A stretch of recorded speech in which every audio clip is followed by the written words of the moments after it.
Hello, my name is Bob Etemad, and welcome to Baha'is Today. I am your host for this show on MLTV Mainline Network, brought to you by the Baha'i community of Radnor.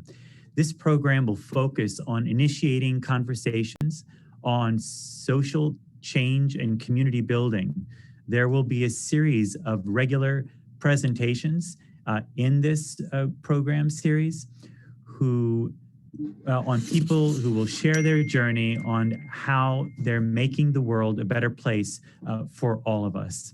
Today, our guest is Doug Kurtze. He is the professor of the physics department. He is a professor in the physics department at St. Joe's University. He received his PhD from Cornell University and has published more than 40 papers under his name. The topic of his presentation today is electrical circuits and justice. This briefly is about how when he teaches students on electric circuits, he often has to rid them of preconceived notions. And that may mirror ridding us of preconceived notions in other issues that are not just about circuits. So, Doug, welcome to the program. Thank you very much. If you wouldn't mind, if you could share with us, please, your background, where you're from, and your relationship to this local area. Sure. I grew up in the New York suburbs and went to college, went to grad school, and after a couple of jobs, landed here 20 years ago now at St. Joe's.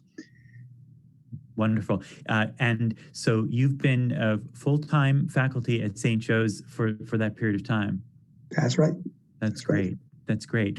So among the courses that you teach is a course on electric circuits? Well, I teach a couple of courses that involve electric circuits as part of the course. And here, let me actually show you how I begin this. Great. All right, so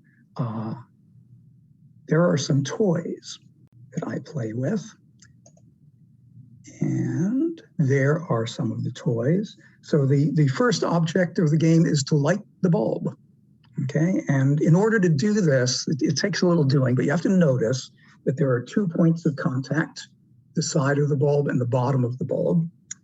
Okay, and so now I have this little socket, which is designed to make it easy for one of these wires to connect to the side and one to the bottom. And now I have a battery. Okay, battery also has two ends.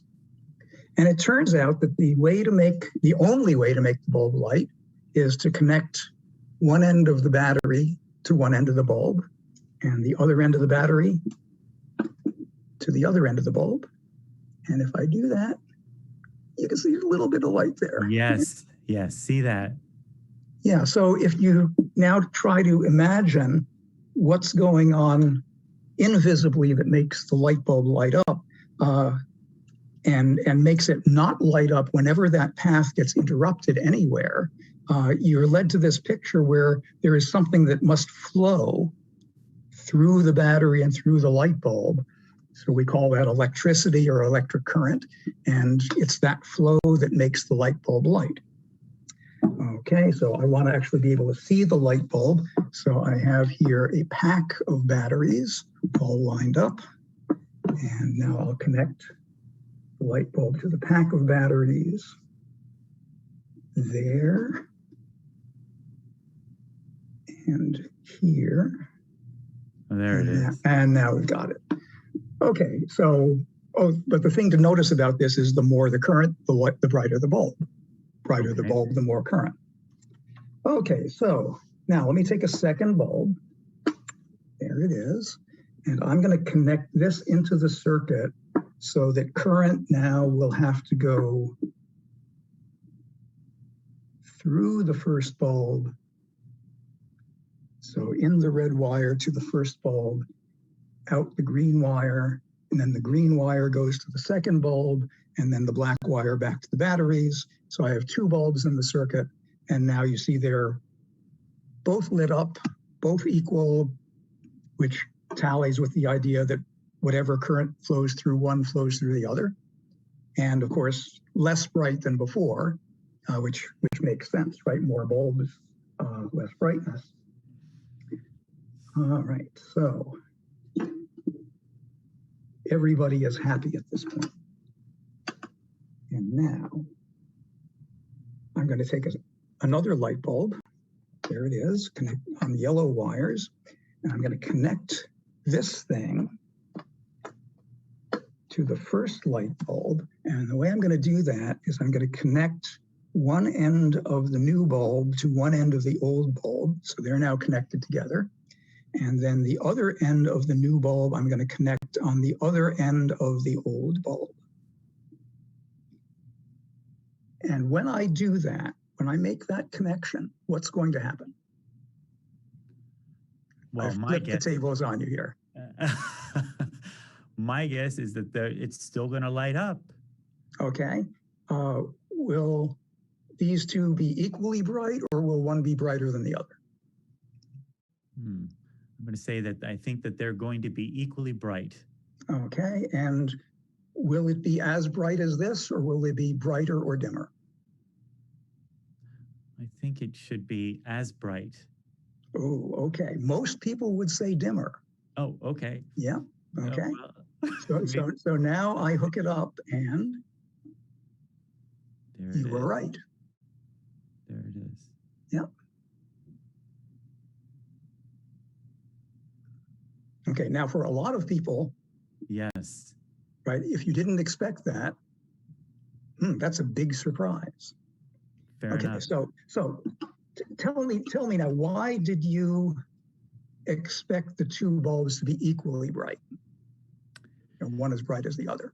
Well, I sort of thought that maybe the current of flow, that you know, like a river, that it seemed like you'd be sharing that river flow when you attach those two things together, and that's what I thought. But maybe, okay, so the idea is that the current comes in through the red wire, gets to this point, and now it has a choice.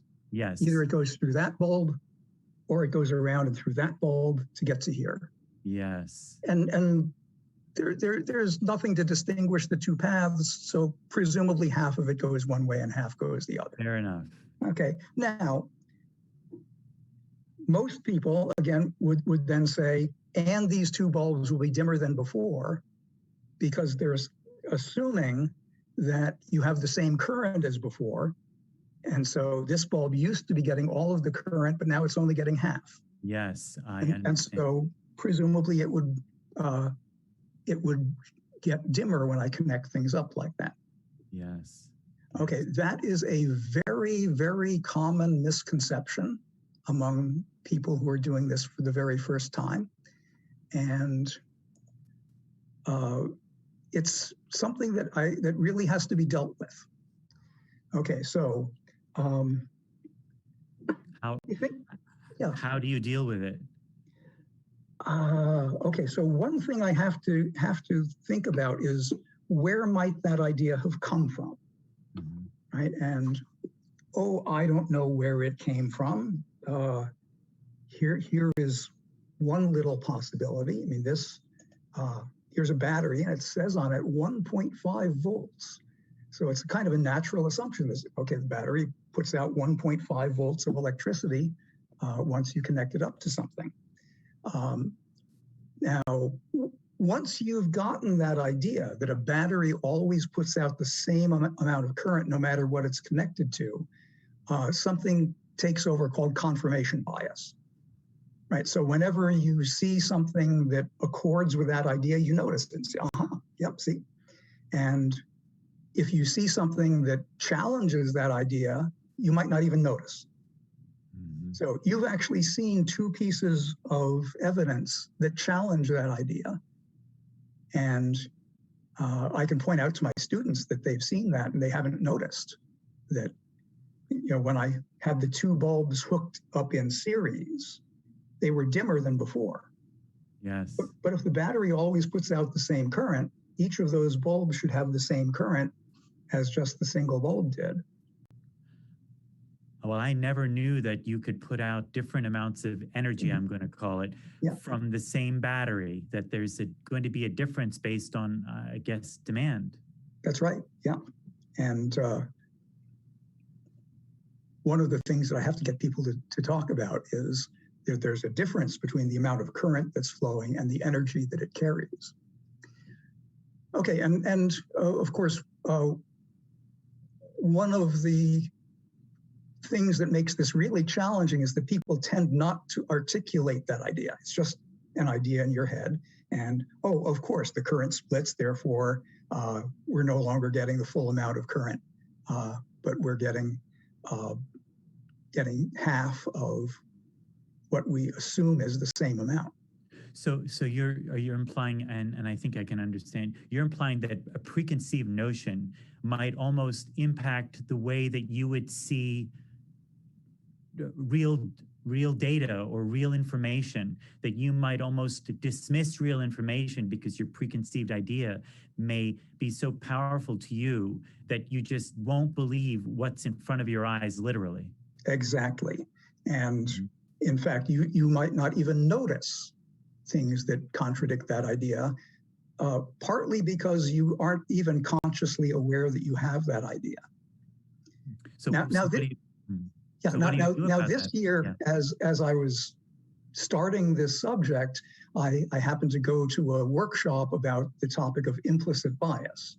Now, as a Baha'i, this is something that is important to me. There's a Baha'i principle that says, all people are equal and connected, and so it's important to get rid of any prejudices that you've developed. And the idea of implicit bias is that from somewhere or other, you've gotten some of these ideas in your head, ideas about those people. Where it came from, who knows? But once the impression is there, confirmation bias takes over, and everything that you notice about those people that conforms with that idea, you notice, and things that don't, you don't notice. So what can you do about that? How can you approach that, both from an academic standpoint and teaching, I'll say teaching physical facts, and outside of that? Okay, so the first thing, the most difficult thing in a lot of cases is just to realize that those ideas are there. Mm-hmm. And in fact, when you think about implicit biases, okay, so if I have the idea that those people can't be trusted, the way that manifests itself is not that I say those people can't be trusted. And I don't even say that to myself, right? It doesn't even cross my mind to say that. But if I encounter one of those people, yes, I find that I just naturally don't trust them very easily, right? So the bias is in there. I don't even recognize that it's there, but it colors the way that I act. Mm-hmm. And this is something that's gotten kind of controversial, but everybody really knows that this is all true. And I say that with confidence because everybody knows about the importance of making a good first impression, mm-hmm. right? Yes. Why is that so important? Well, it's because the first impression that I make on you colors the way that you're going to think about me. And once you have that impression, everything that I do that conforms with that impression, you will notice. And things I do that challenge that impression, you might not notice. So you're going to deal with me according to the attitude that you have gotten. And it's going to be very, very difficult for me to overcome a bad first impression with you. So then when it comes to even, I'm going to say, unlearning this idea in physics or this idea in electric circuits, do you find that students are quick to unlearn their biases when they come into your class after you show them data? And then, of course, there's a follow-up question to that. But the first question, of course, in science, what do you find? Okay, so a lot depends on what I do as the teacher, right? So I'll tell you about this demonstration that I did with you about hooking up the second light bulb. Yes. I once did that in front of a class where I had, maybe 50 of the students were electrical engineers who had already taken a full course on circuits. And so I set this up, it was the first bulb, and I said, I'm going to connect up the second bulb this way and write down for me a prediction of what's going to happen. And I could hear everybody go, this is child's play, right?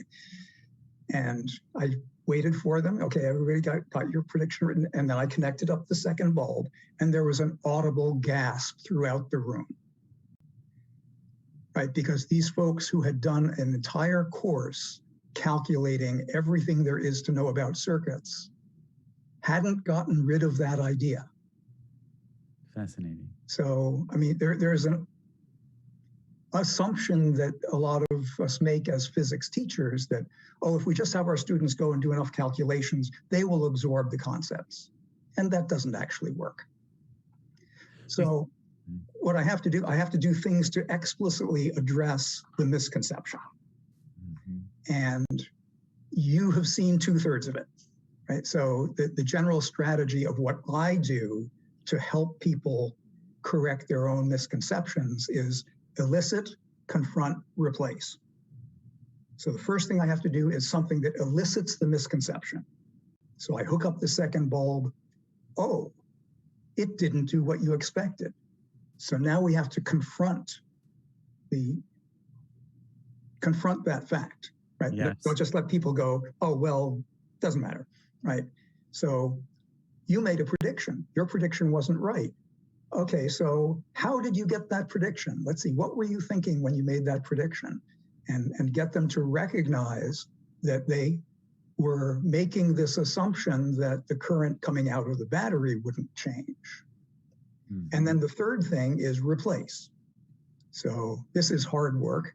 So now I have to come up with an explanation that is actually correct and explains what is going to happen. So in a class on circuits, I now have to develop this whole concept of voltage and what's the interplay between voltage and current, and how are they different things, and how are they related, and get students to think in terms of that. And along the way, I will probably address whatever it was that gave them that misimpression in the first place. Okay, so the battery says 1.5 volts. That doesn't mean that it puts out a certain amount of current. It means that it maintains a certain difference in voltage across its ends. So in a real life scenario, for example, if somebody believed that all people that drive Toyotas are bad drivers, and they got this at an early age when perhaps they were involved in an automobile where somebody hit them and they were young, and it was very impressionable upon them that was the Toyota that hit me. Do you think that the fact that there was such an emotional overlay, let's say, can that have a significant impact on the ability of someone to eliminate their preconceived notion? And how does one approach that? Yeah, that makes it harder. Okay, so circuits are not a very emotive subject, right? And so, do I really care whether a battery puts out constant current or maintains a constant voltage? Right. No, I don't, right? Right. Although there is something that I do have to address, which is some people, especially students who are going to be getting a grade from me, right? They have to worry about the impression that I have about them. And so there's a worry. Does having this misconception mean I'm dumb? Right. Okay.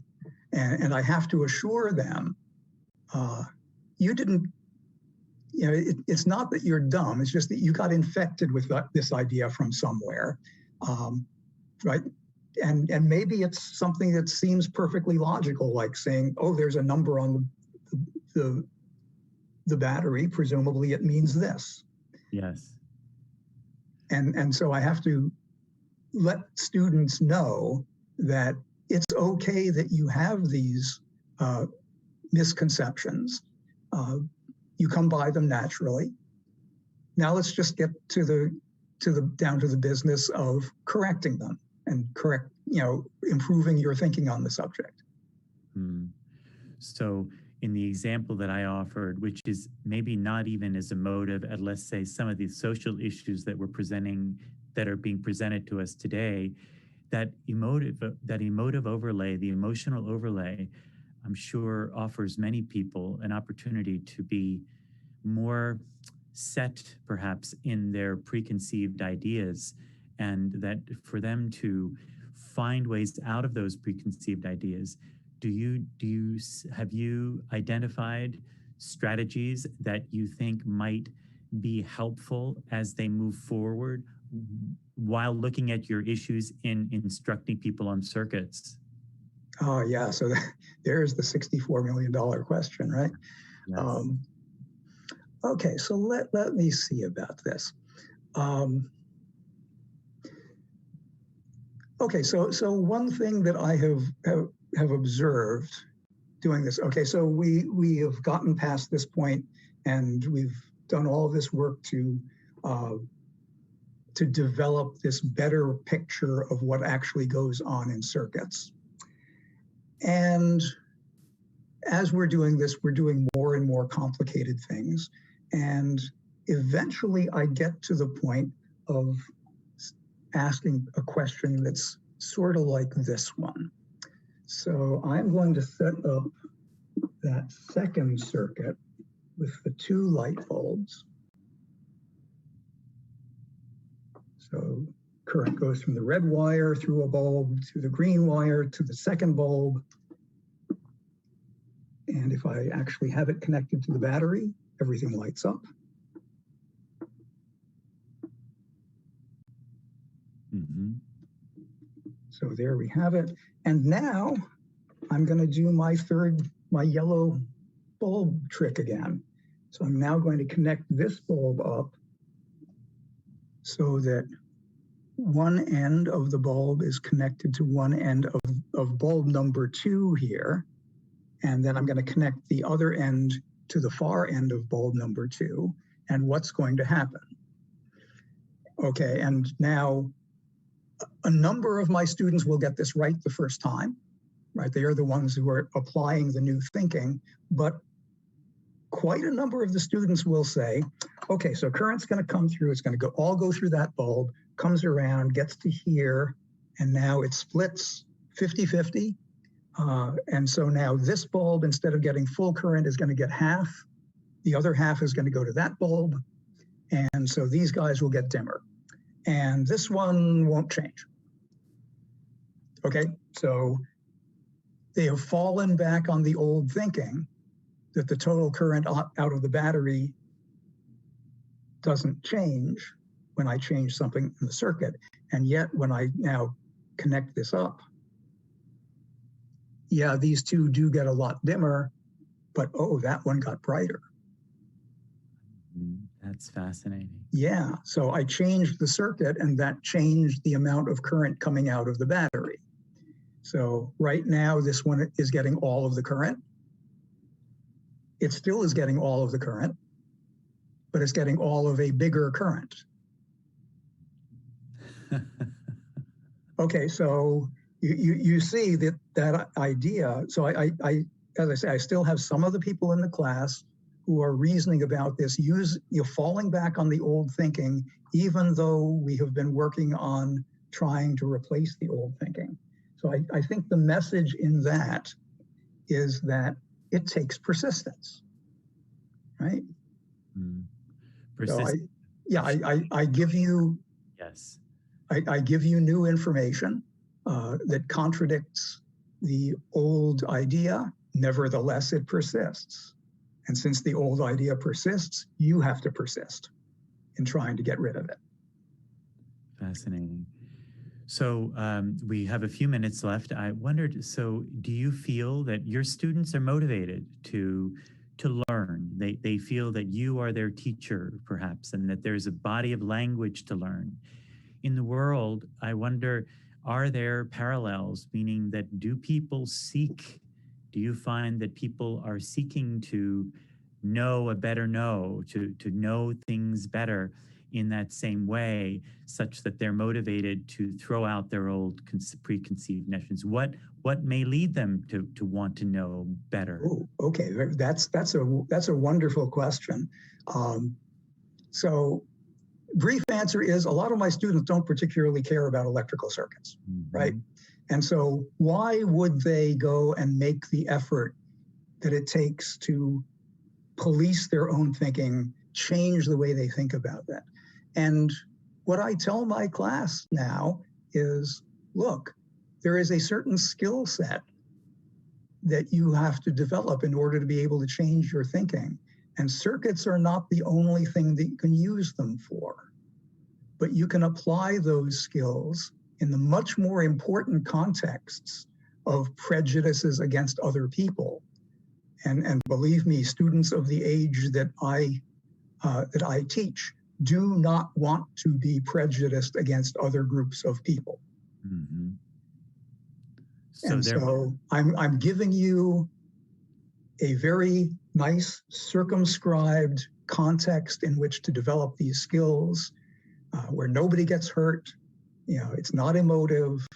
And now you can go out and you can tell yourself, okay, so I've gotten these implicit biases from the environment around me. That doesn't make me an evil person, but I now have the skills to make myself a better person by changing those ideas. So the very skills that you are, it sounds as if the skills of applying critical thinking and non-biased approach to the information that you're providing in your classroom, they're being guided potentially to apply similar principles going beyond the classroom. That's what you seem to be suggesting. That is exactly it. Yes. And having it in a non-emotive environment, like the classroom dealing with circuits, provides a less charged, perhaps, way of I see what you did there. Sorry about that. To put that information out. Brilliant, brilliant. Well, I wondered if there are any closing thoughts that you have. This was wonderful, demonstrating how teaching circuits can apply to issues that go far beyond the classroom. Are there any other general thoughts that you would share with us? If there are any physics teachers listening, make sure that you address misconceptions among your students. Brilliant. And then tell them why it's important to do that. Well, that's wonderful.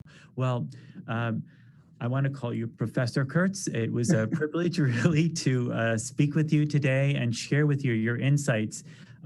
It goes to so many issues as to why both the classroom can offer us real life learning experiences, as well as how life experiences can impact what we're learning in the classroom. So thank you very much for joining us today. And I look forward to seeing any other videos that you might be putting out that we would share on this type of topic. Thank you so much. Thank you. It was a pleasure.